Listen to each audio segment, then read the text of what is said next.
خلي بالكم، كل قفلة قبلها لحظة فوقان، بمعنى القفلة والفوقان متلازمان.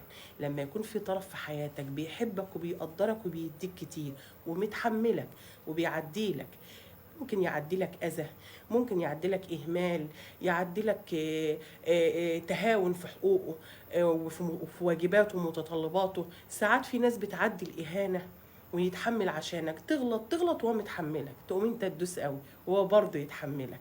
هيجي عليه لحظه بقى اسمها لحظه الفوقان، بتاعت انا ما استاهلش كده، انا ازاي يتعامل معايا كده، انا ازاي ما اتقدرش، هو انا استاهل كده.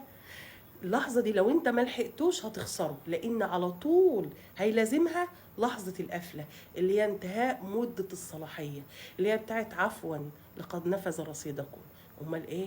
ما هو كل علاقه قايمه على رصيد بيحميها ويقويها. رصيدك هيخلص عنده وهتخسره. وعلى فكره، مش معنى القفله دي انه كرهك، لا ابدا، بس القفله معناها انه خلاص ما عندوش اي استعداد لبذل اي ذره طاقه للحفاظ على وجودك في حياته. طب ليه؟ الناس الطيبه والناس الحنينه والناس اللي بتحبنا في حياتنا رزق، لازم نحافظ على ارزاقنا. دمتم جميعا سعداء. تحيات فوفا، يلا السلام عليكم.